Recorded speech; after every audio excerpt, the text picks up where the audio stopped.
Hello, Capricorn. It's OMG and this is your Should I Reach Out tarot card reading.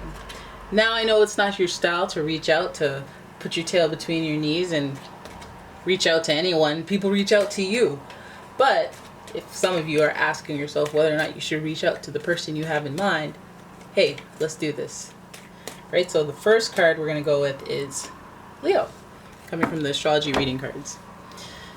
This person could be a Leo, but this situation could just involve Leo energy. So there's a lot of pride, there's a lot of ego, and there's a lot of grandiose, a lot of drama could be brought to the situation.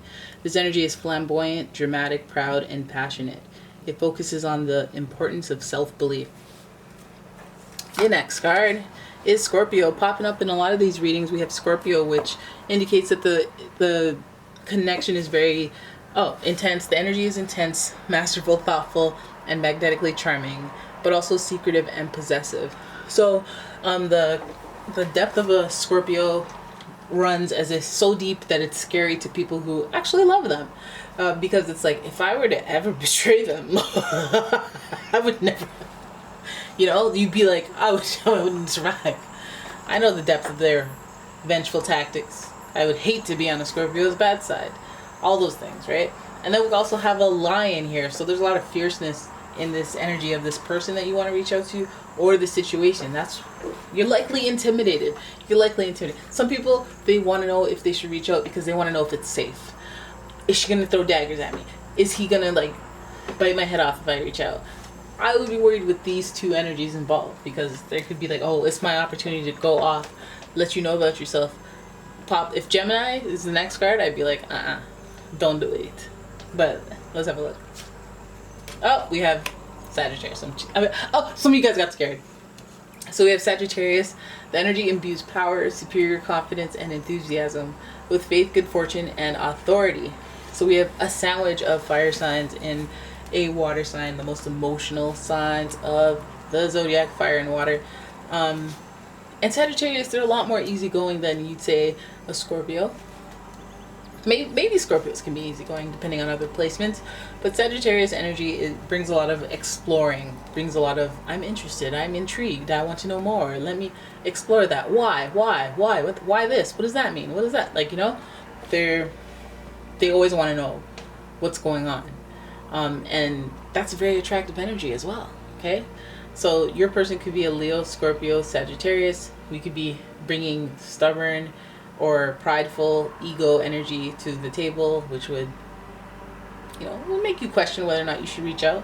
Should I reach out to this hothead? Should I reach out to this person who's full of themselves? Should I apologize to them? I can't. My ego, I can't take it. There's all sorts of reasons. And Scorpio energy is this is so deep and intense that it scares me. I don't want to wreck it, or I don't want to start anything up and start a tornado of Scorpio. And then we have Sagittarius, who's okay, I'm chill, I just want to know more. I mean, they can be a little blunt and jerkish at times because they don't have time for people bothering them because they're so beautiful that people waste their time just so they can stare at them. And they're like, I am born without a clock for this because I know what's going to happen. Yes, I'm beautiful. Yes, these thighs are thick, but I need to be on time for work, so I have to go. Asking me what time it is. Anyways, that's Sagittarius energy for you. But let's have a look at the tarot spread. We'll see with the modern witch what's really going on, what the cards will say. Should I reach out? Should Capricorn reach out?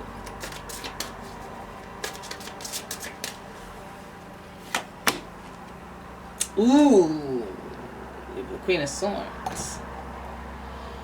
Now that's interesting, because the Queen of Swords is really, really stubborn. Really has her guard up. Some of you guys are wondering about reaching out to a Gemini, Libra, or an Aquarius, somebody that you know. It may be a mother figure. It may be an old lover that is experienced with you that may have left on a sour note, which is why she has her sword up. If you try to reach, you reaching out and she's like, all right, sure, come. And her sword's up and she's like, it's kind of intimidating to reach out. I would see why you would be asking. And then we have, oh goodness, we have the Death card, which there's almost a signal indicating that the end was the end. The end was hell the end. There had been some juggling two people, I think. I think one person was juggling two people. I think that's why there's so much tension. You know, even if, listen, if you are the one who's reaching out to a person that was juggling other people, it's almost like saying, don't reach out. They are the ones who messed up. They were juggling between you and them, and if you reach out, then they win. That is a battle of the ego, though. But if we're dealing with egos, then we're dealing with egos. And it seems to be. So finally we have, see, there's regret and loss. Okay, so but there's a battle of the ego, but there's a lot of, hey, if we strip away all the ego stuff, I actually just miss you. And you probably miss me too. But I can't get over what you did, and I can't get over what you said, or I can't get, you know what I mean? And I don't want to be the one that's weak because you're the one who messed up, and there's a lot of like back and forth inner dialogue, as well as like how it looks on the outside. Now, I feel like there's also this like hovering over Scorpio with the betrayal and the loyalty being important, and Scorpio being right here with the death card. So it's like almost like resurrecting something from the dead, not just like, oh, we lost touch. More of a, I have my guard about you because you did something completely and utterly just betrayal-ish. And that's a clear sign of, nope, it's over, we're done, I can't trust you, I don't like you, I never want to talk to you. Maybe even gave that speech, because the Queen of Swords is one, she's a sharp-tongued lady. So, or, you know, feminine energy. And speaks with authority as well. So maybe you said, listen, I don't ever want to see you up in my DMs ever again. Your mama, you're this, you're this. You know, F you, you're cool. I'm out. Type vibes. So it may have ended in like a big whole, this is the end. Like, this is hella the end. No full-blown tower, no full-blown, you know, 10 of swords where it's like this big dramatic thing. Maybe it's like, oh, I don't trust you. Bye. You know? And I think that may have something to do with the juggling. Maybe they didn't have time for you. Maybe they're juggling another relationship, one or the other. But again, I feel like the juggling, they may have won because they ended up with the other person. Maybe now they had some regrets about how everything went. You know, they may have won their prize, but they still have regrets. Maybe they even put you in a situation where it was you against both of them, and they went off with their, what seemed to be like happy life and victory. But I mean, I feel like victory was all around. You won something. Even if you were without them, things went well for you. And Five of Cups is that just looking backwards at loss, at regret. So I feel like maybe, you know, this could be you, this could be them. You know, maybe you have this victory and you would like to share it with them. And you want to be like, hey, I'm not that same person. Or, hey, I'm like, you know, maybe you were the one that was juggling. Hey, maybe that was you. Juggling two people. And that's why the end happened. And that's why their guard's up. I mean, it could be you or vice versa. But at the end of the day, both of you have some regrets and loss. And I feel like this could stimulate a sudden change. Just those feelings of regret and loss. So maybe not easing into it without talking about the past. Maybe at the end of the day, you see how each person feels when they see each other or they interact with each other. Are they hostile? Then that means bye. Are they, oh, hi, hey, how are you? Then it's like, you know, Five of Cups in reverse. I missed you. Like a lot of the superficial things have peeled away, and it comes down to raw emotions. How you made me feel in the long run. Plus, there's more to this story than meets the eye. The High Priestess always indicates that there's divine work. There's a divine reason for all the events in your life, because they lead to other events in your life, and everything is as it should be. And that's like a intuitive type of vibe. That, like, if you do feel like reach out, it should be ascending in a way that's like, oh, it just kind of naturally happened. Like But if you're forcing it or trying to make stuff happen, you really have to surrender control. That's what the High Priestess reminds us of. It's like, if you just you're not supposed to put in an order and then get behind the counter and start cooking the food and then cash yourself out and then get them. You're supposed to put in your order and then chill. And I think that's what, like, how your blueprint or how your life is supposed to turn out. A lot of things. I know you're supposed to take action, but you're supposed to like take the action that you're supposed to, and then, you know, chill. But making things happen inorganically can really lead you somewhere that it's almost like, reminds me of what is it? The obsession. So temperance in reverse, maybe. We'll say temperance in reverse, or no, yeah, just being obsessive about things, and that really does give your aura a different type of energy that opposes the stuff that you want. So you really want to be chill. Like, listen, I can't get up and I can't watch Bad Girls Club tonight because like I gotta be chill. My aura's gotta be clear.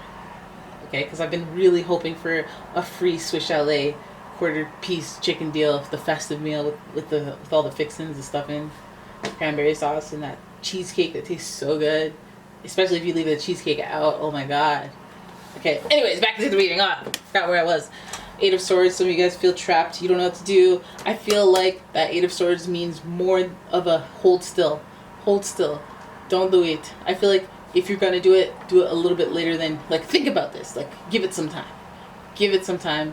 There may be some blind spots on this situation. You know, maybe you want to do a little bit of stalking. There's Scorpio energy there. You want to do a little stalking, you know, before you, and look into their situations and figure out whether or not it's worth disrupting. I do think that if you do and you wait a little bit longer, there may be this reconciliation. We have the Three of Cups, starting with friendship. You know, even if they're caught up in something else, they may be caught up in something that you're not immediately aware of by your research. So just, there may be some juggle, there may be some balance with them. It seems to be in the middle of the reading. They may need to have a victory in that, like they're taking care of something, and then, you know, celebration, victory. I wonder if like maybe there's a celebration thing that you can use as a reason to talk to this person, to reach out to this person, because maybe that's the thing that you ought to wait for. Then we have the Four of Pentacles being reserved, holding back. So I always think that the Earth Pentacles come up because we got to talk about speed here, and again, that has to manage expectations with the way that people respond when you hang out or when you reach out. You shouldn't have any type of expectation in their response. You should, you know, be like, okay, they may not respond. That should be a reality that doesn't make you sad. Like, you have to say it over and over today. You know what? If I reach out to them, they might not respond today. They might not respond tomorrow. They may not respond at all. Here's what I have to say so that if I say it, it's been said, and I know they got it. Period. And that's it. But if you're messaging them to see what they have to say and like play some games, I would advise against that. I would wait on that. I would wait on that. Alright? You know what? I feel that's your reading. That's good. That's good. I think my eyes are crossing because I'm falling asleep. So there it is. That's your reading. I hope you guys enjoyed it. If you did, please give the video a like, subscribe to the channel, leave a comment if something resonated with you. If you'd like a personal reading, please check out the description box. And if you'd like some candles, because I sell candles, check out umomgtarot.store. Alright, and I'll see you guys in the next one. Thanks for watching. Bye!